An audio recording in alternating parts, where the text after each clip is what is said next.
Franguinho sem censura. A resenha esportiva em que a linha é não ter linha. Foi uma semana que mexeu com a tabela do Campeonato Brasileiro. Fortaleza entrou no G4, o Corinthians saiu do Z4. O Fluminense, com a volta de seus grandes nomes, interrompeu a série de derrotas. Esses são alguns dos assuntos que vão nortear essa edição do Franguinho. Aqui conosco estão Kleber Machado, Ailton Amalfi e Rodrigo Gini. Vamos começar? As manchetes do dia. Botafogo vence o quinto jogo seguido e se mantém na liderança. Corinthians volta a vencer 2 jogos seguidos depois de 57 rodadas no Brasileirão. Com 2 gols de Hulk, Atlético Mineiro vence e interrompe sequência do Vasco no Brasileirão. Na estreia de Thiago Silva, Fluminense vence o Cuiabá com gol de promessa e sai da lanterna. Pois é, amigos, Fluminense finalmente conseguiu vencer uma, né, vinha mostrando alguma evolução sob o comando do Mano Menezes, até porque também era difícil piorar, conseguiu superar o Cuiabá de forma bem dramática, um jogo em que pelo menos não faltou vontade, e a gente vê a importância que faz jogadores como o John Arias voltando da Copa América, né, ele que foi vice-campeão da Copa América, a própria presença do Thiago Silva, né, que tão esperado, tão comemorado. Ele mesmo diz que não vai participar de todos os jogos, mas, enfim, dá um alento ao mostrar um caminho, né?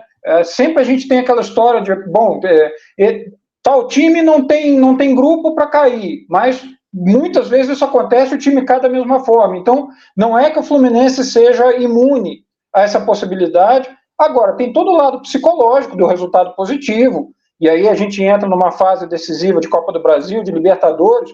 De repente pode ser um começo de caminho, um eixo para a equipe se encontrar e voltar a mostrar um futebol mais interessante, um futebol mais produtivo, ganhar aquela força para sair dessa zona de rebaixamento. Ainda é uma tarefa muito difícil, ainda precisa de um aproveitamento fora do comum, mas para o torcedor fica a expectativa de que isso aconteça. Um Fluminense que vem jogando, inclusive, com vários desfalques, não tem contado sempre com seus melhores jogadores. Claro que o grupo, um pouco envelhecido, acaba fazendo isso, mas foi bom ver ontem a entrada do Cauã Elias, um menino também tem deixado uma boa impressão desde das categorias de base. Ele acabou resolvendo. Tomara que nessa mix, né, nessa mistura de jogadores de talento vindos da base e os nomes, os medalhões, o Mano Menezes consiga se encontrar e colocar o Fluminense onde ele tem que estar. Afinal, nós estamos falando do atual campeão da Libertadores, campeão da Recopa Sul-Americana. Piastri vence a primeira na Fórmula 1 em dia de dobradinha da McLaren na Hungria. Hamilton e Verstappen batem. Na Fórmula 1, a vitória mais do que esperada de Oscar Piastri, um grande talento, está fazendo só a sua segunda temporada na Fórmula 1 e já está sendo um problema para seu companheiro Lando Norris, mas não só para ele, também para estrelas estabelecidas como Max Verstappen e Lewis Hamilton, que, aliás, ontem reviveram 2021, aquele ano que eles andaram aos trancos e barrancos. Teve mais um toque entre eles. Pena que a vitória do Piastri foi um pouco afetada por uma atitude meio estranha da McLaren e do Lando Norris. A McLaren pediu ao Lando Norris para ceder a posição. Ele relutou e acabou cedendo. Foi um momento em que até nos lembramos da Áustria 2002, aquele grande prêmio que foi, para mim, a consagração da melhor narração do Kleber. O famoso hoje não, hoje sim. Ontem teve de novo, Kleber. Ontem não, ontem sim. Debate Franguinho. Um debate bem temperado. Foi um fato lamentável que todo mundo já conhece. Quando terminou a Copa América, Enzo Fernandes, um dos jogadores da seleção argentina, colocou no ar, nas mídias sociais, a seleção cantando uma música racista contra a composição ou a presença de afro-franceses ou franco-africanos na seleção dos franceses. Bom, ontem Enzo Fernandes, que é originário do River Plate, estava em Buenos Aires e o River resolveu homenageá-lo. Trouxe ele a campo e lhe deu uma camisa, a camisa com seu número original. Bom, a torcida, à guisa de homenagem ao Enzo, entoou a mesmíssima música de cunho indelevelmente, descaradamente racista. Foi realmente um dia de consagração do racismo. Gente, o que vocês têm a dizer disso? Kleber? Primeiro, um abraço para vocês todos, prazer reencontrá-los aqui no Franguinho. Olito, só é para mim mais uma derrota da nossa sociedade, dos nossos semelhantes, né? Porque é inacreditável que no momento de glória de uma seleção ganhando a Copa América, vivendo um ciclo que depois de muito tempo passou a ser vitorioso, com o título da Copa América, o título da Copa do Mundo e agora mais uma conquista da Copa América, que eles tenham a inspiração, se é que isso é inspiração, que eles tenham o péssimo gosto, que eles tenham a péssima formação, que eles tenham a falta absolutamente total de senso humano, de ficar pensando na seleção da França, na origem étnica dos jogadores franceses. Para mim, é só mais uma derrota. A seleção argentina ganhou no campo e nós, seres humanos, perdemos mais uma, Lito. Eles, como diziam minha avó, os argentinos não se emendam, né? Como é que eles conseguem fazer isso até hoje? Eu não sei se eles não se conformam mais de não ser como eles eram aclamados à Europa, na América do Sul. Não sei se eles não se conformam com isso. Eles têm que tentar humilhar os outros. Não basta ganhar, eles querem humilhar os outros dizendo que são superiores, né? E foi uma live, não foi uma coisa assim... privada. Não foi privado, foi uma live. Depois o cara viu a grande burrada que ele tinha feito e saiu da live, mas já estava feito. Eles não se emendam, né? Se um negro vai na visita a Buenos Aires, sabe o que passa. Eles vivem maltratando. Eu lembro que eles chamavam pejorativamente o Chilavert de Parágua, ele Parágua, era uma coisa chamando ele de índio. Até a própria mulher do presidente, uma vez, para se vingar do Maradona, falou: ainda bem que esse índio foi pego no antidoping. Eles são assim, até com eles mesmo. E eles não se emendam. E é uma pena, né? Só acho chato a Malfa Rodrigues, que isso assim não é uma... Por exemplo, todas as vezes que eu fui a Buenos Aires, eu fui muito feliz em Buenos Aires, né? Uma bela cidade, uma gastronomia ótima, ambiente legal, tal. Mas o que me entristece é a minha quase certeza de que isso não é exclusividade da Argentina, entendeu? Eles, como você disse, eles repetem, mas não é uma exclusividade da Argentina. Não, eu concordo, é verdade. Como a gente está falando da Argentina, eu tô... Isso. Claro, claro. É por isso que eu adorei, e aí, saindo da fronteira argentina, eu adorei a frase do Vinícius Júnior, né? Eu não lembro mais o que ele usou, mas era... Eu sou algoz de racista. Quanto mais algozes se manifestarem, pelo menos eles vão ficar mais envergonhados, qualquer racista. E, desgraçadamente, eles jogam bola pra caramba, viu? Mas é impressionante notar que o Kleber falou muito bem, isso é uma coisa que a torcida brasileira cansou de fazer também, só que, primeiro, né, houve uma evolução em termos de costumes, em termos de reconhecimento de que é uma prática nociva, de que é algo que a gente tem que condenar sempre. E hoje, com o advento de redes sociais, nada passa impune. Quer dizer, as próprias manifestações racistas voltadas para o Vinícius Júnior, muitas delas apareceram por conta de registros de rede social. Então, o que me incomoda, o que me machuca, né, o que entristece, é saber que o argentino, ele acha ainda que o fato, quando ele se traveste de torcedor de futebol, ele tem carta branca, ele tem autonomia para dizer o que ele bem quiser contra quem bem entender. Porque é uma coisa muito diferente. O povo argentino, em Buenos Aires, no convívio, é uma coisa. Vestiu a camisa, foi para o campo, envolveu a paixão pelo futebol, parece que ele tem um salvo-conduto para machucar, para bater, para incomodar quem quer que seja. E mais triste ainda notar que isso está sendo estimulado por parte do governo, desse presidente, ao qual a gente não tem adjetivos muito bons para se referir, né, porque é tudo menos uma pessoa normal, e ainda passa pano para esse tipo de comportamento. Isso é muito lamentável, muito triste de se ver. Só para esclarecer a alusão do Rodrigo ao comportamento com perdão da má palavra, Javier Milei, ele demitiu um secretário de Estado que cobrou do Messi, como o líder da seleção, e da AFA, Associação de Futebol da Argentina, desculpas por esse caso. Né? E a própria primeira-dama, não tem outro termo, também agora causou um mal-estar ao fazer críticas à França sobre isso. Quer dizer, criou um incidente diplomático. Vai bem a Argentina, não? Bom, pelo menos no futebol vai. Par ou ímpar? Quem joga mais? Yamal ou Estevão? Esse é um par ou ímpar difícil. Devo dizer que se eu tivesse alguma voz dentro da comissão técnica da seleção brasileira, eu sugeriria que convocasse o Estevão já. Ele me parece ter um potencial enorme.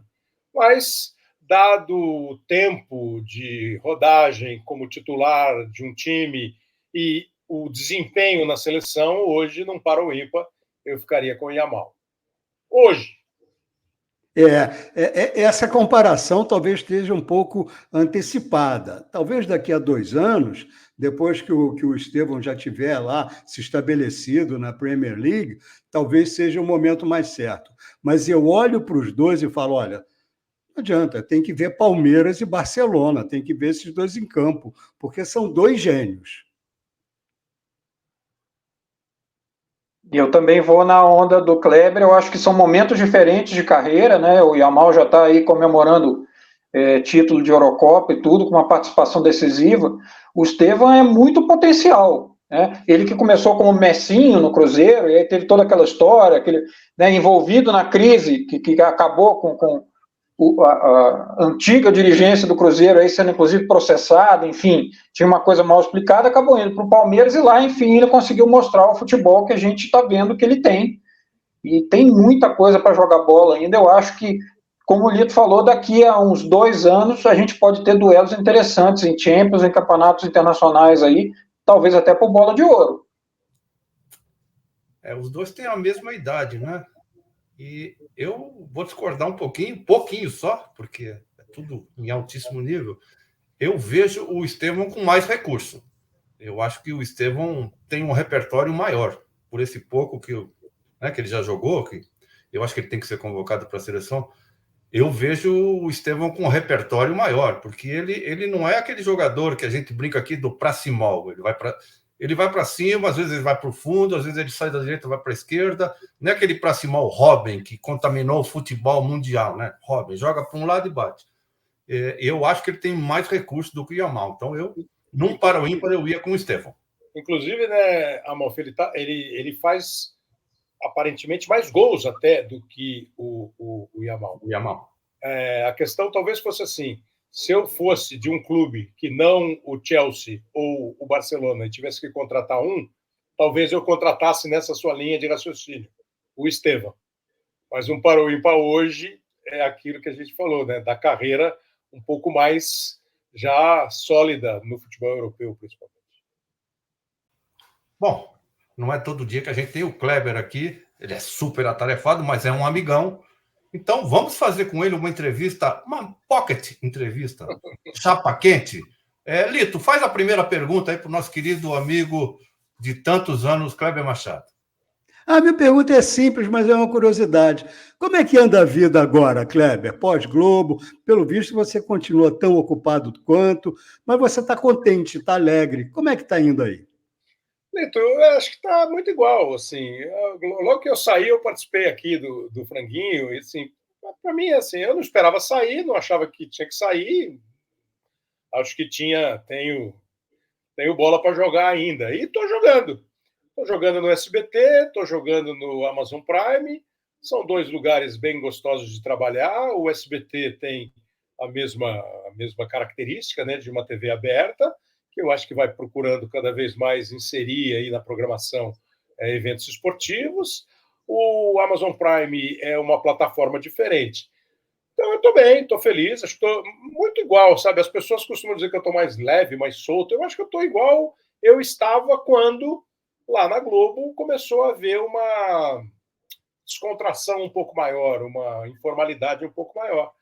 Eu estou, acho que, igualzinho, eu estou na boa. Esse negócio de estar sempre muito atarefado, ocupado, a gente faz um pouco de tipo, né, Lito? Não. Isso eu vi ao vivo e a cores. Não era tipo, não, era um esforço danado. Kleber, a Olimpíada começa sexta-feira, né? E até estava vendo ontem uma narração sua muito legal da medalha de ouro da Rafaela, né? Depois de tantos anos, você está sentindo falta de não narrar dessa vez a Olimpíada? Pô, você sabe que outro dia eu estava pensando sobre isso e depois eu mesmo, sabe aqueles pedidos que você faz para quem reza, depois deixa eu não ficar muito enjoado com essa história. Mas é evidente que passou pela cabeça. Falei, poxa, daqui a 5 dias, daqui a uma semana, começa mais uma edição de Jogos Olímpicos e eu não vou estar transmitindo.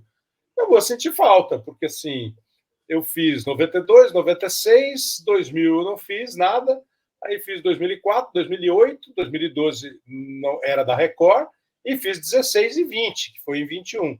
Então, claro que eu vou sentir falta. Acho que a Olimpíada é, esportivamente, o maior encontro da história, de todos os tempos. É que para nós aqui a Copa do Mundo tem, né, o charme do futebol.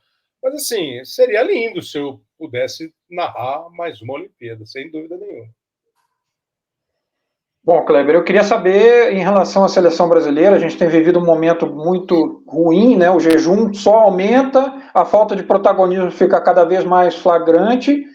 Você vê alguma saída? Você acha que o que precisaria acontecer para lá na frente a gente voltar a brigar por Copa do Mundo, que seja por Copa América, né? Não ter essa seca que a gente tem tido nos últimos anos.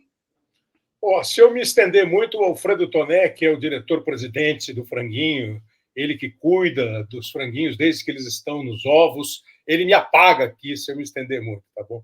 Eu não sei se tem solução, eu acho que são vários aspectos. São vários aspectos. Aspecto 1, o nosso futebol está sendo valente na hora que não precisa, que é na hora de fazer falta, de dar empurrão, de bater boca, de encostar cabeça com cabeça, de cair, de levantar, de bater, de ser valente. Na hora de ganhar jogo, a gente está sendo valente. Acho que nós temos um problema sério de personalidade de time. Acho que nós temos uma questão que eu não consigo entender, porque alguns jogadores são tão brilhantes nos times onde eles jogam, especialmente o Rodrigo e o Vinícius, e na seleção eles assumem uma normalidade como jogador de futebol que não acontece. Por exemplo, vai com um cara que é pior que eles, o McAllister, que joga bem no time dele da Inglaterra, e joga no Liverpool e joga bem na seleção. E aí eu fico pensando, será que isso é uma questão do jeito que os nossos treinadores, se não é o nosso treinador, o Dorival Júnior, que acho que está lá por méritos, será que é um jeito que nós ainda tratamos o futebol e montamos um time? Eu acho que a seleção não pode fazer uma equipe que seja para fulano jogar como ele joga no time dele, porque senão você não consegue jogar. Mas eu acho que a gente não está conseguindo aproveitar. E aí me faz crer, é um diagnóstico meu, que eu não conseguiria defender na mesa da tese, entendeu? Eu acho que está faltando uma competitividade diferente para a nossa seleção, para o nosso futebol de uma maneira geral. O jeito que a gente está competindo não me parece mais ser suficiente. Jogadores, nós temos jogadores mais ou menos do mesmo nível das outras seleções. Uma ou outra vai ter um elenco um pouquinho melhor.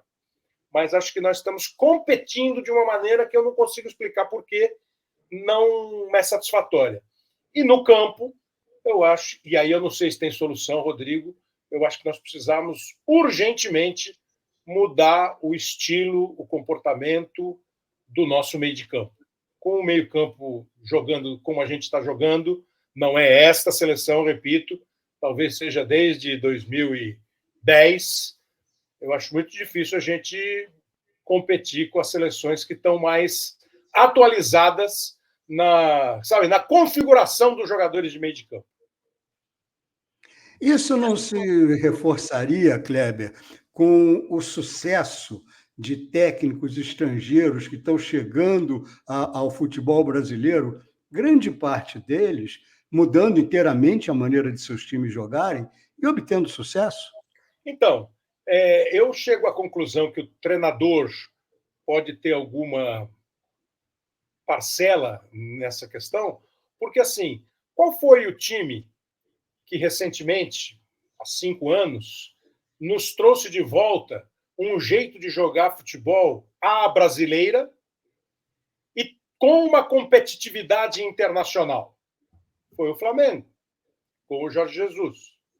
E de lá para cá, os times que conseguiram ter uma sequência assim, de anos vencedores são o Palmeiras com o Abel, o Atlético teve o Cuca, agora tem o Milito, que não está jogando bem. Eu acho que os técnicos estrangeiros eles conseguem dar este nível de competitividade aos times. O que não significa dizer que eles não erram, que eles não exageram, que eles são melhores que os nossos. Eu acho que é uma questão mesmo de conceito de como jogar o jogo, entendeu? A minha grande dúvida, Lito, Amalfi e Rodrigo, é se nós, brasileiros, e quando eu digo nós, é direção, treinador, jogador, mídia e torcida. Será que nós temos a noção exata de qual é o nosso lugar no futebol hoje? O jeito que a gente joga, se ele está bem encaixado no jeito como as outras seleções e equipes jogam? E não estou falando de história. 5 estrelas ninguém tira. A 6ª estrela não depende da 5ª. Ela depende do que você fizer agora. Kleber, nós já conversamos aqui a respeito. Eu tenho uma opinião que o jogador de futebol brasileiro, a maioria não entende nada de futebol. Só sabe jogar. Você concorda com isso? É a minha opinião. O jogador brasileiro, ele não... Tivemos alguns, ganhamos títulos com Dunga, era um cara que entendia de futebol. A gente podia não gostar, entendia de futebol. Sócrates, Zico, Falcão, Ronaldo, quando jogou no Corinthians com 120 quilos, foi jogar no meio-campo, entendia de futebol. Você não acha que falte alguém que entenda de futebol na seleção? O Paquetá, com toda a boa vontade, não entende nada de futebol, na minha opinião. O que você acha disso? Que o jogador brasileiro joga futebol, mas não entende nada de futebol? Não sei se ele não entende, viu, Amalfi? Também não sei se é uma exclusividade brasileira. Eu acho que em muitos países tem jogadores de futebol brilhantes que não gostam de futebol, que não assistem futebol, que não acompanham futebol e que talvez não conheçam nem a regra do futebol, a tal da tática individual para jogar futebol. É possível, é possível. Agora, me parece que isso é um reflexo do que nós temos hoje das novas gerações, o comportamento que nós mostramos na nossa sociedade, no futebol e fora do futebol. E quando a gente entra em campo, eu acho que o que nós não temos mais é pelo menos uma dupla, um trio, que dentro do campo tenha um entendimento um pouco maior do jogo, do momento do jogo, do que está acontecendo no jogo. E aí nós ficamos sempre assim, vamos ver o que o professor vai falar no intervalo. A gente faz uma jogada e olha para o treinador. Então ficou uma carga muito grande de responsabilidade em cima do treinador, e aí a gente usa o clichê, é mais fácil mandar um embora do que 20. Quando, na verdade, não precisa mandar embora nenhum nem 20. Talvez você precise ter um novo mesmo conceito de o que é hoje o jogo de futebol. Ele tem poucas diferenças, sutis diferenças em relação ao passado? Talvez. Mas essas sutis diferenças, hoje, fazem um time mais ou menos vencedor. Ainda vivemos o encantamento da individualidade, né? Do drible salvador, da arrancada, de um passe de meio de campo, aquelas coisas que o Gerson fazia, que encontrava um centroavante na porta do gol. Isso não existe mais. A última volta do ponteiro. Nessa semana, o Campeonato Brasileiro sofreu algumas modificações, algumas mudanças na tabela. A mudança que não aconteceu foi lá na ponta. O Botafogo continuou liderando, chegou a 5 vitórias seguidas, sem tomar gol. E mesmo assim o Kleber não citou o Arthur Jorge. Kleber, o que você pode falar aí do Botafogo nesse Campeonato Brasileiro? É que o Arthur Jorge está chegando agora. Mas chegando bem, né? Mas, evidentemente, que o Botafogo é um bom exemplo disso. O Botafogo, com o Luiz Castro, ano passado, e com o Arthur Jorge. Mas, assim, o Botafogo também teve um técnico português que ajudou a desandar a história no ano passado. Então, isso, assim, eu não tenho nenhuma... Para mim, talento não tem sexo, não tem raça, não tem passaporte. Né? E o Arthur Jorge está se mostrando um técnico que sabe montar o Botafogo usando o que ele tem como característica dos seus jogadores. Do Campeonato Brasileiro, eu acho que lá em cima, Botafogo, Palmeiras, Flamengo, agora o Fortaleza, que há muitos anos tem disputado bem as competições. Aí você tem ainda São Paulo, o Cruzeiro. Eu acho que daí esses 7 são times que estão mantendo nesse instante. A gente está chegando no final do primeiro turno, portanto, a metade do campeonato. Estão mantendo um padrão. Perde um jogo aqui, faz uma partida pior ali. Do 8º para baixo, eu acho que continua essa história do como é que vai ser a próxima rodada, quando é que vai vacilar, quando é que vai oscilar. E a notícia, que certamente vocês também falarão, é assim, eu até um tempo atrás achava que o Grêmio, o Corinthians, o Fluminense não corriam risco do rebaixamento. Depois eu comecei a falar assim, acho que eles correm risco do rebaixamento.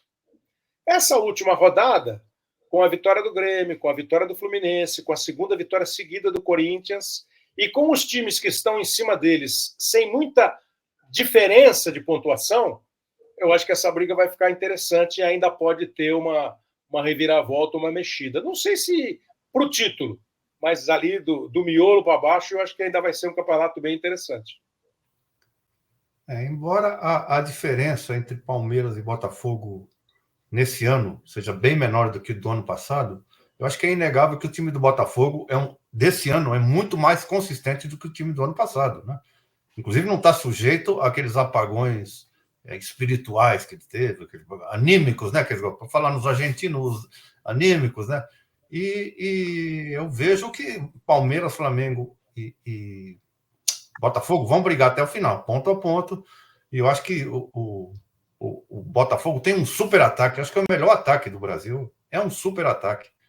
E lá embaixo, acho que o Corinthians agora deu mostras que o elenco não é tão ruim, melhorou. Acho que ele é superior a Cuiabá, é superior a Atlético Goianiense, ele é superior ao Juventude. Eu acho que não cai.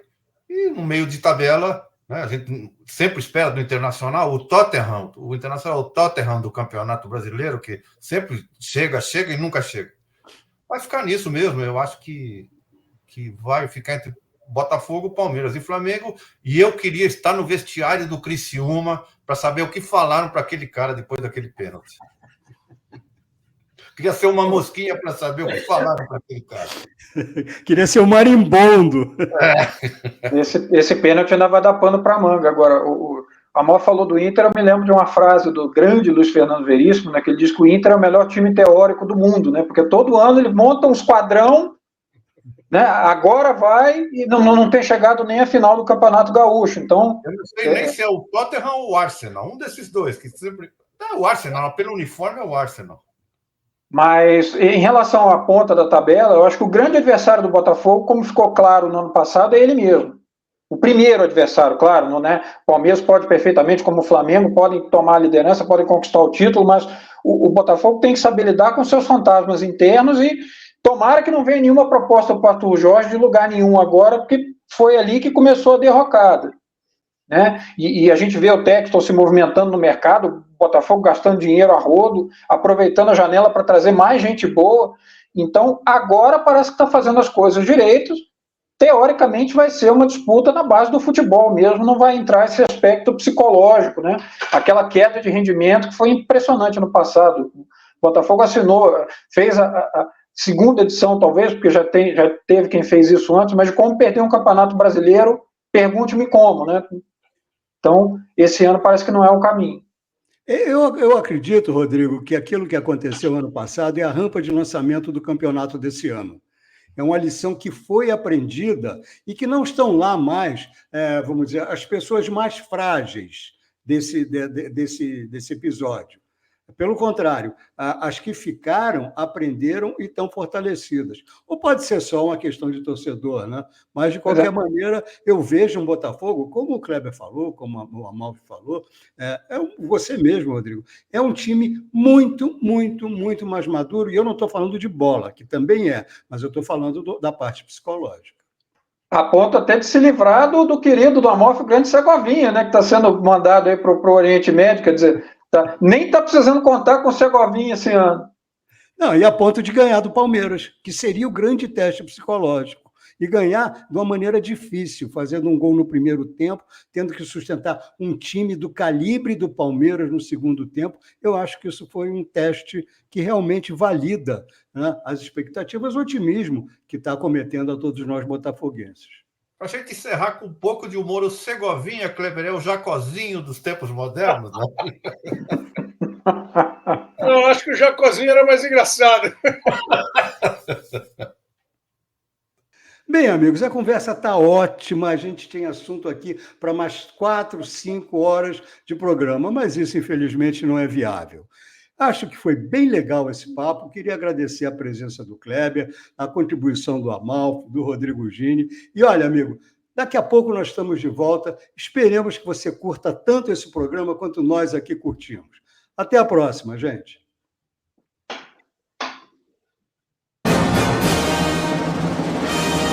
Franguinho sem censura. A resenha esportiva em que a linha é não ter linha.